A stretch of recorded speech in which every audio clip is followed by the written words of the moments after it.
urged that education is a type of light which endures in a human's heart and it invites for an action।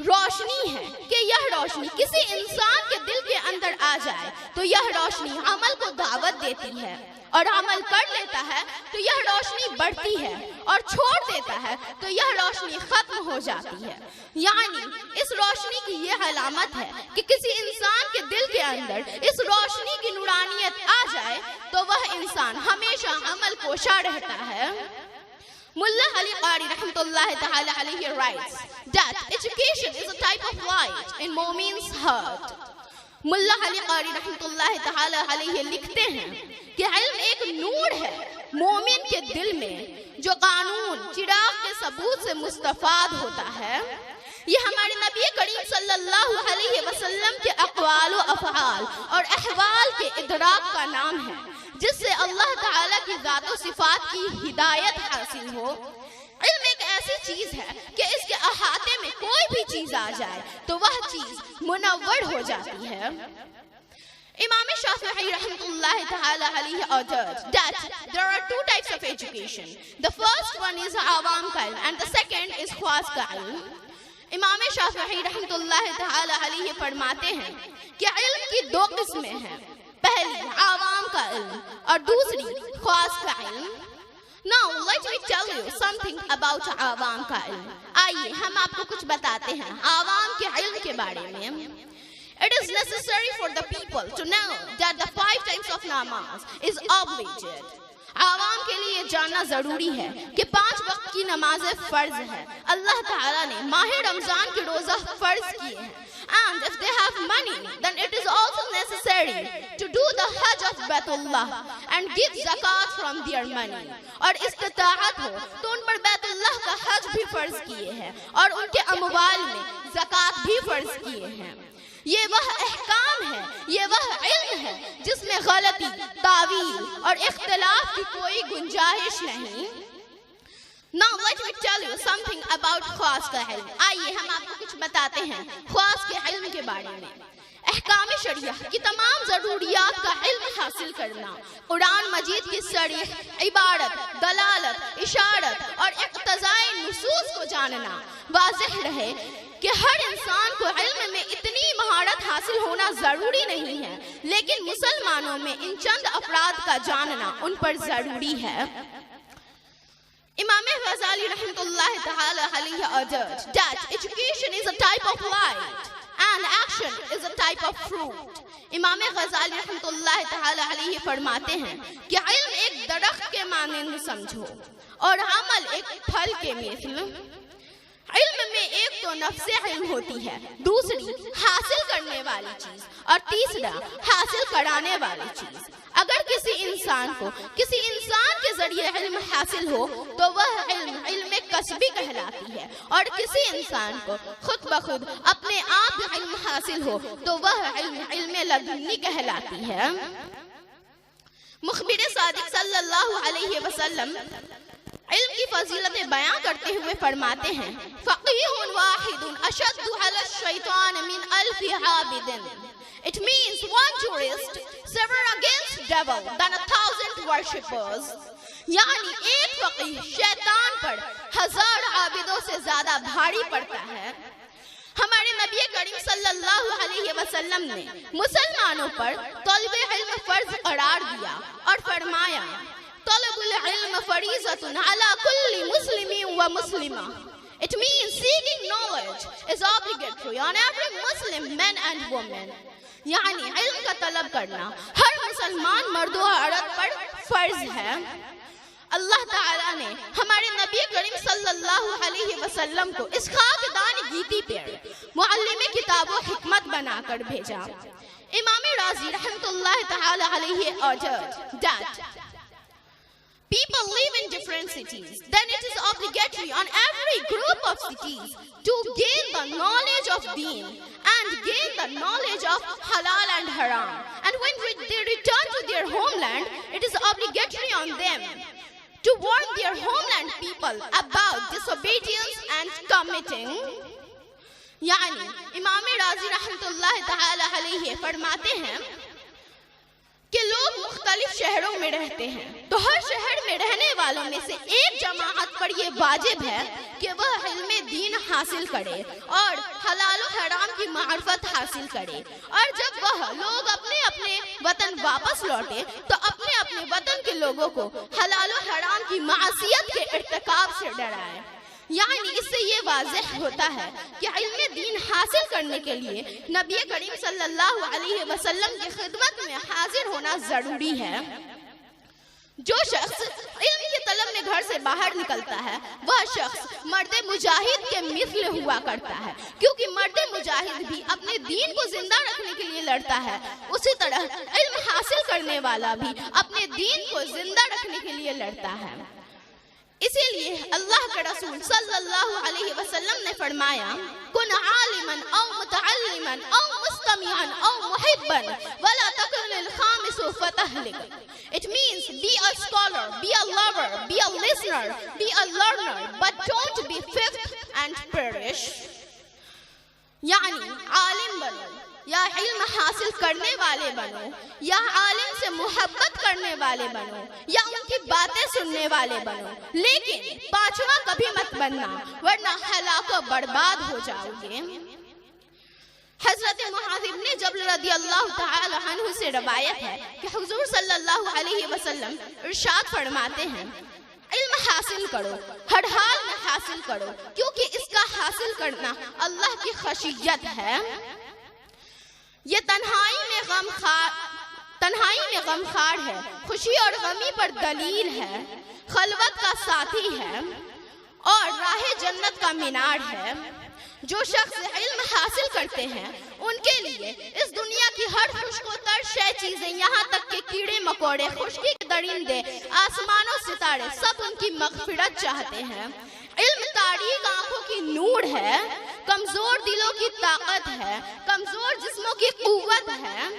جو لوگ علم میں غور و فکر کرتے ہیں یعنی وہ رات کے قیام یعنی نفل نماز پڑھنے کے برابر ہے۔ اسی لیے نبی کریم صلی اللہ علیہ وسلم نے فرمایا اطلب العلم ولو کان بالصین. It means seek knowledge in any condition, even we have to go in China. یعنی علم حاصل کرو، ہر حال میں حاصل کرو، اگرچہ اس کے لیے ملک چین جانا پڑے۔ Now consider, in the time of our prophet, there was no trains, no buses, and no trains for traveling. Of course, it was very difficult task for the travelers to cover long distances. Now think about distance from Medina to China. یعنی آپ ہی غور و فکر کیجئے کہ ہمارے نبی کے زمانہ ظاہری میں نہ کوئی ٹرین تھی، نہ کوئی بس تھی اور نہ ہی کوئی پلینز، تو ظاہر سی بات ہے اس وقت میں مسافروں کے لیے لمبا سفر طے کرنا ایک بہت ہی مشکل کام ہوا کرتا تھا۔ اب آپ ہی غور و فکر کیجئے کہ مدینہ الرسول سے ملک چین کی مسافت کتنی دور ہے۔ In order to acquire knowledge, our prophet urged that we have to seek knowledge in any condition, even we have to face millions of problems between them. But we have to never leave education and always attach with education.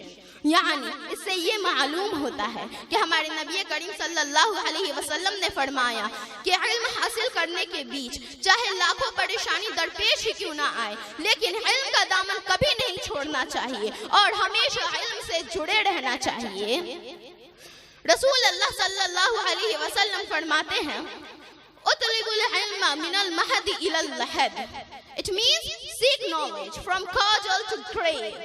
یعنی علم حاصل کرو ماں کی گود سے لے کر قبر کی آغوش تک، یعنی علم حاصل کرو ماں کی گود سے لے کر قبر میں داخل ہونے تک۔ ہمارے نبی کریم صلی اللہ علیہ وسلم نے زندگی بھر علم حاصل کرنے کی ترغیب دی، یعنی زندگی بھر علم حاصل کرنے کی صلاح دی۔ آئیے نماز کے اوپر کچھ گفتگو کریں۔ Dear prayers are the best acts of worship and important duties on every Muslim man and woman is to obligate 5 times of namaz of a day. Kafir denies the obligation of namaz out of Islam. He is a sinner who performs qaza namaz, even once believing it to be obligatory. یعنی عزیزان گرامی، نماز افضل العبادات اور اہم الفرائض ہے۔ ہر عاقل و بالغ مسلمان مرد و عورت پر دن بھر میں 5 وقت کی نماز فرض ہے۔ نماز پنجگانہ کی فرضیت کا منکر کافر ہے، خارج از اسلام ہے۔ فرضیت کا اعتقاد رکھتے ہوئے ایک وقت کی بھی قضا نماز پڑھنے والا فاسق ہے۔ That is why in the Quran and Hadith, the prayers were repeatedly emphasized and the worshippers were given glad tidings of paradise and a great reward, and the persons who are non-worshippers were promised to hell and a painful torment. اسی لیے قرآن و حدیث میں نماز کی جا بجا تاکید کی گئی ہے۔ نمازیوں کو جنت اور اجر عظیم کی بشارت سنائی گئی، ساتھ ہی ترک نماز سے سختی سے روکا گیا اور بے نمازیوں کو جہنم اور دردناک سزا کی وعید سنائی گئی۔ In today's talk, we will try to explain to you some of the virtues and important characteristics of namaz that will make the importance of namaz clear. And inshallah al-Aziz, our hearts will fill with the love of namaz and hatred arose from the tark namaz. آج کی گفتگو میں ہم نماز کی کچھ خصوصیات بیان کریں گے جس سے نماز کی اہمیت واضح ہوگی، اور انشاءاللہ العزیز ہمارے دلوں میں نماز سے محبت اور ترک نماز سے نفرت پیدا ہوگی۔ So let's listen to the some features. آئیے نماز کی کچھ خصوصیت سنیں۔ The first feature of namaz, namaz کی پہلی خصوصیت. The namaz is frequently mentioned in the Holy Quran, simultaneously more than 30 places. The word salat is mentioned more than 65 places, and the prayers were ordered more than 25 places with the word amr and related prayers. Sometimes it is ordered from the noun verb, sometimes it is ordered from the source, sometimes it is ordered from the verb past, and sometimes it is ordered from the verb past participle. یعنی قرآن پاک میں نماز کا کثرت سے ذکر کیا گیا ہے۔ 30 سے زائد مقامات پر نماز اور روزے کا ایک ساتھ ذکر کیا گیا۔ 65 سے زائد مقامات پر لفظ صلاۃ وارد ہوا۔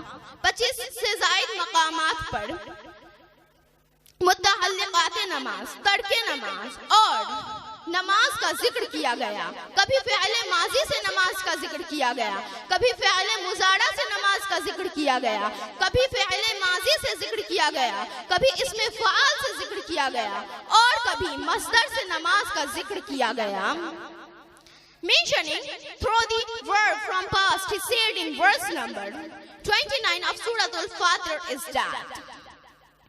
فعل ماضی سے نماز کا ذکر کرتے ہوئے سورۃ الفاتر کی آیت نمبر 29 میں فرمایا ان الذین یتلون کتاب اللہ واقاموا الصلاۃ وانفقوا مما رزقناہم سرا وعلانیۃ یرجون تجارۃ لا تبور. It means those who recite Quran, those who establish prayer, those who give alms secretly and openly were engaged in a successful trade in which there is no sign of loss. یعنی قرآن پاک کی تلاوت کرنے والے، نماز قائم کرنے والے، زکوٰۃ ادا کرنے والے، علانیہ اور پوشیدہ صدقہ کرنے والے ایک ایسی کامیاب تجارت میں لگے ہوئے ہیں جس میں خسارہ کا کوئی نام و نشان نہیں۔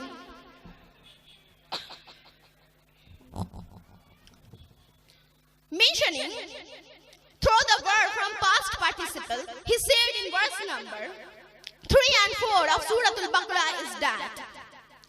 فعل مضارع سے نماز کا ذکر کرتے ہوئے سورۃ البقرہ کی آیت نمبر 3 اور 4 میں فرمایا ھدی للمتقین الذین یؤمنون بالغیب ویقیمون الصلاۃ ومما رزقناہم ينفقون. It means the Quran is the guide for those who are pious, those who believe in sin, establish prayer, pay zakat, and spend their out of the wealth in the way of Allah Ta'ala. یعنی قرآن ہدایت ہے تقوی شعار بندوں کے لیے۔ تقوی شعار بندے وہ ہے جو غیب پر ایمان رکھتے ہیں، نماز قائم کرتے ہیں اور اللہ کی دی ہوئی روزی کو اسی کی راہ میں خرچ کرتے ہیں۔ Mentioning through the noun verb, he said in verse number 34 and 35 of Surah Al-Hajj is that. اس میں فعال سے نماز کا ذکر کرتے ہوئے سورۃ الحج کی آیت نمبر 34 اور 35 میں فرمایا وَبَشِّرِ الْمُخْبِتِينَ الَّذِينَ إِذَا ذُكِرَ اللَّهُ وَجِلَتْ قُلُوبُهُمْ وَالصَّابِرِينَ عَلَى مَا أَصَابَهُمْ وَالْمُقِيمِ الصَّلَاةَ وَمِمَّا رَزَقْنَاهُمْ يُنْفِقُونَ. It means give glad tidings to the humble servants that their hearts begin to tremble at the remembrance of Allah Ta'ala, who are patient in the face of adversity, establish prayer, pay zakat, and spend their out of the wealth in the way of Allah Ta'ala. یعنی تواضع کرنے والے خوشخبری سنا دو ان بندوں کو جن کے دل ذکر الہی کے وقت کانپنے لگتے ہیں، جو درپیش مصیبتوں پر صبر سے کام لیتے ہیں، نماز قائم کرتے ہیں، زکوٰۃ ادا کرتے ہیں اور اللہ کی دی ہوئی روزی کو اسی کی راہ میں خرچ کرتے ہیں.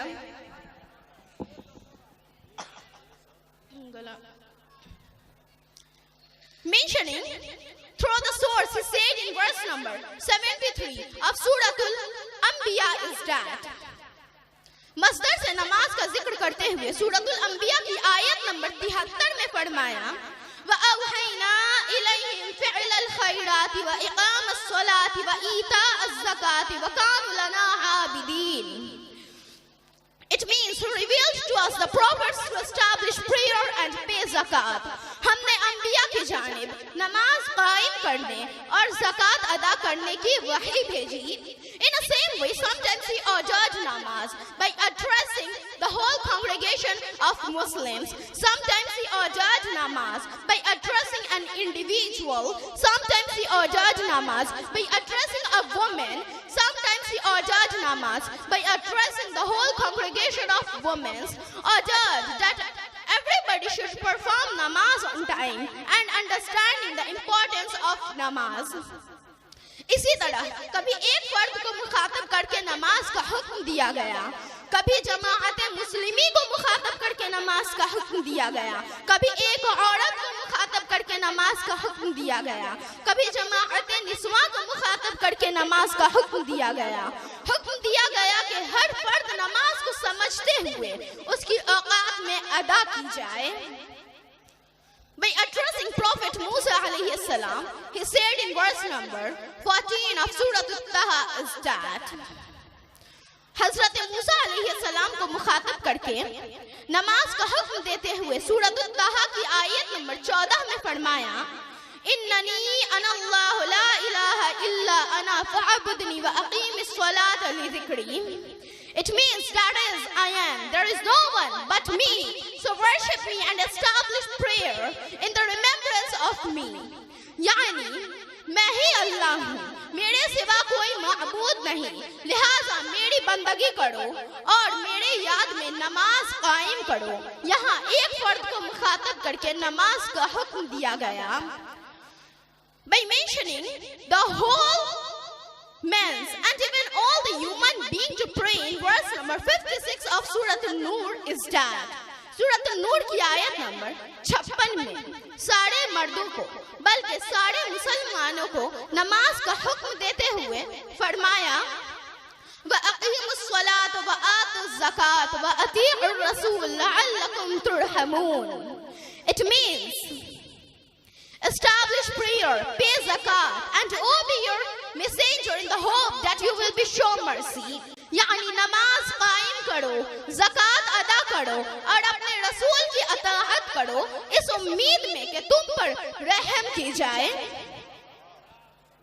The second feature of namaz, نماز کی دوسری خصوصیت، نماز کو متعدد ناموں سے یاد کیا گیا ہے. کبھی لفظ ذکر سے تعبیر کیا گیا، کبھی لفظ قیام سے تعبیر کیا گیا، کبھی لفظ قنوت سے تعبیر کیا گیا، کبھی لفظ رکوع سے تعبیر کیا گیا، کبھی لفظ سجود سے تعبیر کیا گیا اور کبھی لفظ قرآن سے تعبیر کیا گیا. لفظ ذکر سے نماز کی تعبیر کرتے ہوئے سورۃ الجمعہ کی آیت نمبر 9 میں فرمایا یا ایھا الذین آمنوا اذا نودی للصلاۃ من یوم الجمعۃ فاسعوا الی ذکر اللہ وذروا البیع. It means, oh, you who believe, when the Jumu'ah azan is over, run for zikr, means prayer, and give up your business. Yani, اے محبوب جب جمعہ کی اذان ہو تو ذکر یعنی نماز کے لیے دوڑو اور اپنے کاروبار کو ترک کرو۔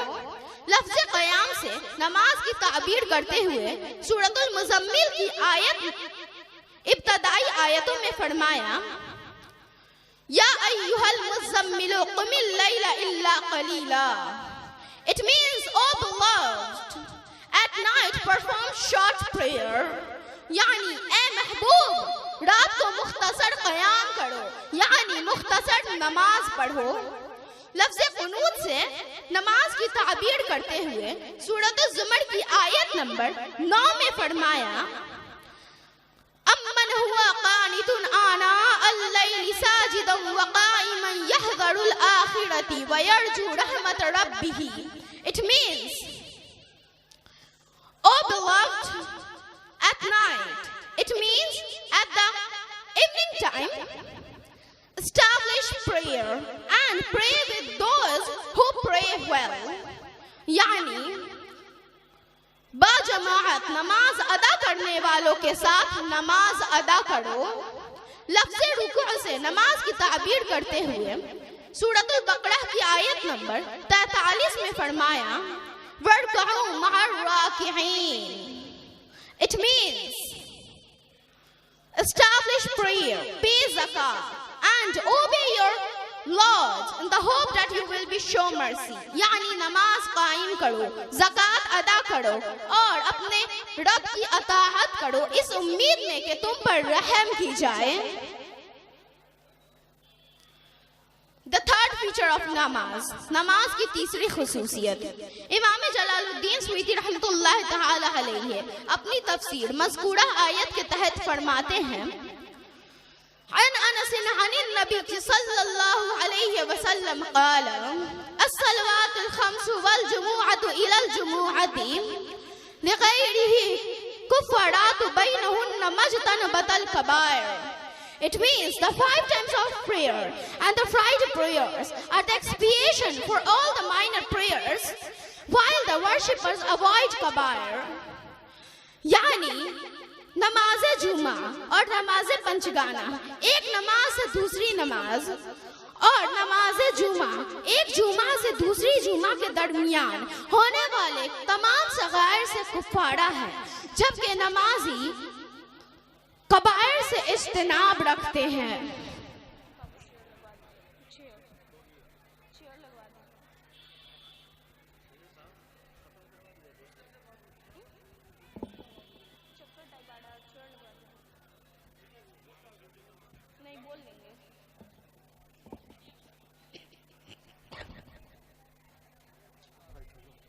رحمت اللہ تعالی علیہ سے روایت ہے کہ ایک دفعہ 2 اہل دل حضرت شبلی رحمت اللہ تعالی علیہ سے ملنے جا رہے تھے، تو ان میں سے ایک اہل دل نے فرمایا کہ میں نے ابھی 2 بلیوں کو باتیں کرتے ہوئے سنا ہے کہ کل رات کو ہی حضرت شبلی رحمت اللہ تعالی علیہ وفات پا گئے ہیں۔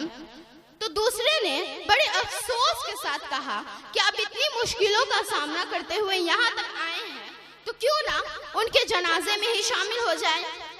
تو وہ دونوں وہاں ان کے جنازے میں شامل ہونے کے لیے پہنچتے ہیں تو دیکھتے ہیں کہ شبلی رحمت اللہ تعالی علیہ بیٹھے ہیں۔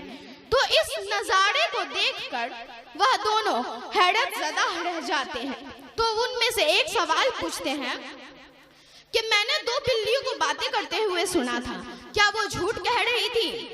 تو انہوں نے فرمایا کہ نہیں، وہ جھوٹ نہیں کہہ رہی تھی، بلکہ کل رات کو مجھ سے تہجد کی نماز چھوٹ گئی تھی، اسی لیے آسمانوں میں فرشتوں کے بیچ یہ شور ہو گیا کہ ظاہر سی بات ہے میں نے تہجد کی نماز چھوڑ دی ہے تو میں نے وفات پا لی ہے، کیونکہ میں زندہ ہوتا تو کسی بھی حال میں تہجد کی نماز نہیں چھوڑتا۔ تو اب آپ ہی غور و فکر کیجئے، آپ ہی غور و فکر کیجئے کہ حضرت شبلی رحمت اللہ تعالی علیہ سے صرف تہجد کی نماز چھوٹی تو آسمانوں میں فرشتوں کے بیچ یہ شور ہو گیا کہ انہوں نے وفات پا لی ہے۔ تو سوچئے آپ میں سے کتنے لوگ ہیں، ہم میں سے کتنے لوگ ہیں جو کہ نماز پنجگانہ چھوڑتے ہیں۔